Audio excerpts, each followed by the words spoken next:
ត្រូវហើយម៉ែទឹកអូរផ្នែកខាងលើវាខ្ពស់ជាងដីស្រែយើងដូច្នេះកម្លាំងទំនាញនឹងរុញទឹកឲ្យហូរតាមកំពង់អាស័យដោយខ្លួនឯងមិនដឹងជាកើតមកធ្វើជាប្រុសអីគេទេបើខ្ជិលបែបហ្នឹងនោះត្រូវហើយមនុស្សប្រុសបើមិនចេះបញ្ចេញញើសបញ្ចេញឈាមទេកុំសង្ឃឹមតែមានស្រីណាគេយកធ្វើជាប្តីនោះស្រែកបារម្ភពីរឿងមេឃភ្លៀងតែមិនក៏ភ្នែកមើលដីសោះអញ្ចឹងមើលដីធ្វើអីឆើតភ្លៀងវាមកពីលើមេឃតែឲ្យមើលដីធ្វើអីទៅអាឆើតថ្ងៃរះហើយនៅដេកក្រាបមិនទាន់ក្រោកទៀតទៅរកទីអំបិលឲ្យម៉ែបន្តិចមកប្រញាប់ឡើងអូយម៉ែខ្ញុំកំពុងតែគិតរឿងធំដុំផងម៉ែកុំតន់អើមិនខានខ្ញុំអីគិតរឿងធំស្អីឯងបើខ្ជិលម៉ែជឿឆាប់ក្រោកឡើងដើរទៅផ្សារភ្លាមបាទខ្ញុំទៅឲ្យម៉ែកុំក្តៅកាហាយពេកមើលម៉ែឲ្យខ្ញុំទិញអីខ្លះទៅទិញអំបិលឬទេបើឯងហ៊ានទៅទិញខុសឬក៏ភ្លេចទៀតដឹងតែអត់បាយស៊ីហើយម៉ែមិញហ្នឹងម៉ែប្រើឲ្យខ្ញុំទៅទិញម្ទេសហើយខ្ទឹមមែនទេម៉ែអាឆើតមិញម៉ែប្រើឯងទៅទិញអំបិលមិនក៏ទៅចេញម្ទេសនិងខ្ទឹមទៅវិញហ៎ខ្ញុំច្រឡំស្មានតែម៉ែខ្ញុំទិញរបស់ហ្នឹងបើអញ្ចឹងម៉ែទៅខ្លួនឯងវិញទៅខ្ញុំខ្លាចទិញខុសណាយ៉ាយឯងនេះប្រើមិនបានការសោះមិនបាត់ទៅទិញទេម៉ែទៅទិញវិញបាទអ្នកម៉ែកំពុងតែខ្ជិលផងស្រួលបាន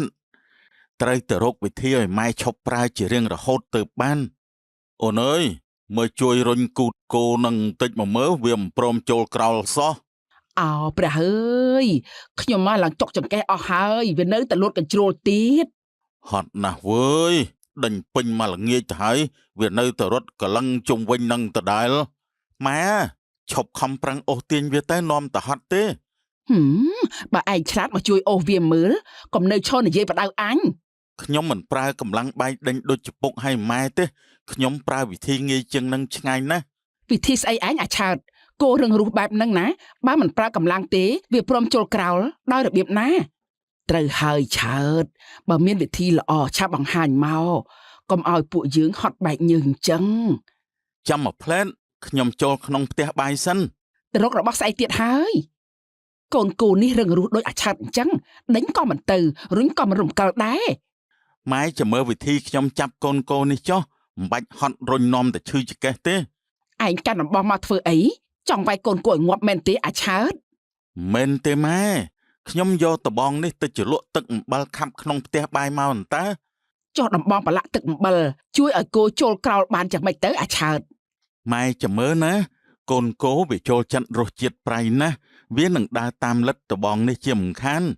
អូហូ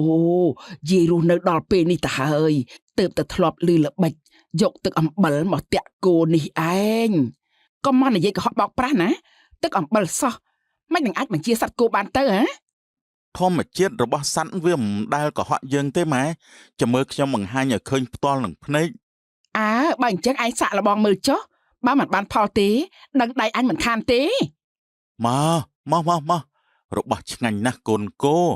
លិតដបងនេះមករសជាតិឆ្ងាញ់ណាស់ណាមើលចុះវាកំពុងតែលិតចុងដំបងអាឆាតមែនតើលិតទៅដើរតាមយើងយឺតមកចូលមកក្នុងក្រោលមកកូនអស់ចាមែនកូនគោដើរតាមវាស្អិតមិនបាច់វាមួយរំពាត់សោះហើយរួចរាល់ហើយឃើញទេពុកម៉ែមិនបាច់ហត់បាច់ញើសសំបីតែមួយតំណក់ស្រួលរបស់វាមែនតែឯងនេះល្បិចច្រើនមែនហើយអាឆើតនេះមិនមែនជាល្បិចទេម៉ែវាជាការប្រើប្រាស់ចំណង់របស់សត្វឲ្យជាប្រយោជន៍តើត្រូវហើយតែថ្ងៃក្រោយកុំខ្ជិលការងារផ្សេងទៀតឬទេការងារណាប្រើខួរក្បាលបានខ្ញុំធ្វើភ្លាមតែបើប្រើកម្លាំងបាយខ្ញុំសុំគិតមើលសិនហើយទឹកល្អអញ្ចឹងផឹកទៅច្បាស់ជាឈឺពោះស្លាប់មិនខានទេពួកយើងអើយធ្វើម៉េចបើអាកាសធាតុក្តៅហួតហែងរកទឹកស្អាតគ្មានសុកចិត្តអង្គុយចាំតម្រាំទឹករងថ្លាហើយចាំដល់យប់ទៅទឹកវាថ្លាចុះពេលនាងស្រែកទឹកចង់ដាច់ខ្យល់ស្លាប់ទៅហើយគួរធ្វើយ៉ាងម៉េចទៅសុភីស្រីលីនអើយអង្គុយចាំទឹកល្អក់តម្រាំរងថ្លាដល់អង្កាលទៅបានផឹកនឹងចុះឆាត់ឯងជាបង្កាត់ទឹកស្អាតមែនទេបើមិនអង្គុយចាំខ្ញុំគ្មានវិធីបង្កើតទឹកទេតែខ្ញុំដឹងតែសេះអាចនាំយើងទៅរកទឹកស្អាតបាន សេះវាដឹងរឿងទឹកស្អាតជាងមនុស្សយ៉ាងម៉េចទៅឆាតឯងក៏មកភូតផលពួកយើងណា សត្វសេះវាមិនដែលផឹកទឹកល្អក់ឬក៏ទឹកមានជាតិពុលទេ បាញ់ចឹងនាំពួកយើងទៅផងទៅចង់ដឹងថាសេះវាអាចរកទឹកស្អាតបានពិតមែនឬក៏អត់ឆាតសេះរបស់ឯងនេះវានាំពួកយើងចូលព្រៃជ្រៅម្លេះយើងដើរឡើងចុកជើងអត់ទៅហើយ ចិត្តដល់ហើយសុភីមើលចុះសេះវាចាប់ផ្ដើមដើរលឿននឹងកវីកតុយហើយ អូនោះទឹកអូតូចមួយនៅចន្លោះថ្មអន្តាទឹកថ្លាឆ្វេងដូចកញ្ចក់ដែរអន្តា ឃើញទេទឹកត្រជាក់ហើយស្អាតជាងទឹកត្រពាំងនៅក្នុងភូមិយើងទៅទៀត ពិតមែនអស់ចាខ្លាំងណាស់ឆាតឯងពិតជាប្រកែសង្កេតមែនដឹងទាំងទម្លាប់សេះផឹកទឹកទៀត សត្វវារស់នៅតាមធម្មជាតិសភាវគតិរបស់វាជាគ្រូប្រាប់ផ្លូវដ៏ល្អបំផុត តោះបញ្ញាប់យកទឹកនេះទៅប្រាប់អ្នកភូមិរបស់យើងវិញពួកគាត់ច្បាស់ជាស្រេកទឹកផឹកហើយ អ្នកទាំងពីរជួយយកទឹកទៅចុះខ្ញុំសុំអង្គុយសម្រាកបន្តិចសិនព្រោះដើរមកមិញចុកជើងណា ឆាតឯងនេះឆ្លាតមែនតែអារឿងខ្ជិលក៏គ្មានអ្នកណាដេញតាន់ដែរលីណាខ្ញុំឃ្លានបាយណាស់ដើរចូលព្រៃជ្រៅពេកណាភ្លេចយកបាយមករមួលពោះចង់ស្លាប់ទៅហើយមើលផ្លែឈើពណ៌ក្រហមនៅលើដើមនោះចុះតែមិនហ៊ានប៉ះខ្លាចពុលដូចគេប្រាប់អូយសុកចិត្តទ្រាំអត់បាយចុះប្រសើរជាងស៊ីផ្លែឈើពុល អ្នកទាំងពីរងាកទៅមើលខាងលើដើមឈើនោះបន្តិចទៅមើល មានអីដែរឆាតមានសត្វសាហាវមែនទេ មិនមែនសត្វសាហាវទេគឺវងស្វាកំពុងតែបេះផ្លែឈើពណ៌លឿងនៅលើដើមនោះស៊ីយ៉ាងឆ្ងាញ់ ស្វាស៊ីផ្លែឈើរឿងធម្មតាអន្តាមានអីចម្លែកទៅអាឆាត ចុះហេតុអីក៏ពួកយើងមិនបេះផ្លែឈើដែលស្វាកំពុងស៊ីហ្នឹងយកមកហូបកំដរកាពះទៅ ចុះបើវាមានពឹសសម្រាប់មនុស្សតែគ្មានពឹសសម្រាប់សត្វស្វាតែធ្វើយ៉ាងម៉េចទៅ អ្វីដែលស្វាស៊ីបានមនុស្សយើងក៏ហូបបានដោយសុវត្ថិភាពដែរផ្អែមឆ្ងាញ់ណាស់មើលចុះខ្ញុំហូបឲ្យមើលកុំឲ្យថាខ្ញុំភូតផោ ឆាតឯងហូបមែនតើណៃឆាតមិនខ្លាចពុលទេអី ស្វាវាឆ្លាតណាស់វារើសតែផ្លែណាទុំល្អហើយនឹងមិនពុលទេបើដើរតាមស្វាមិនដាច់បាយទេ មើលទៅឆាតហូបសឹងអស់មួយផ្លែទៅហើយនៅតែមិនអីមែនតាខ្ញុំសុំសាក់មួយដែរផ្អែមមែនតាដឹងអញ្ចឹងមិនបាច់ទ្រាំអត់បាយឡើងចុកពោះទេអញ្ចឹងនោះឆាតឯងពិតជាប្រកែរកនឹកមែនតោះពួកយើងបញ្ញាប់ទៅប្រាប់អ្នកភូមិឲ្យមកយកទឹកស្អាតតើយើងឲ្យលឿនឡើងទៅ 3 ថ្ងៃក្រោយមក អូយមើលមេឃចុះស្រទុំដូចជាមេឃចង់ភ្លៀងអញ្ចឹងគួរតែហាស្រូវបន្តឬក៏ប្រមូលទុកទៅលីនស្រូវមិនទាន់ស្ងួតល្អបើប្រមូលទុកវានឹងផ្អុំខូចអស់តែបើទុកហាលខ្លាចភ្លៀងធ្លាក់មកទៅទឹកសើមជោគអូយខ្ញុំពិបាកចិត្តណាស់អង្គុយមើលមេឃឡើងចុកកទៅហើយមិនដឹងគួរធ្វើយ៉ាងម៉េចទេ សុភីស្រីលិនស្រែកបារម្ភពីរឿងមេឃភ្លៀងតែមិនក៏ភ្នែកមើលដីសោះអញ្ចឹង មើលដីធ្វើអីឆាតភ្លៀងវាមកពីលើមេឃតែឲ្យមើលដីធ្វើអីទៅ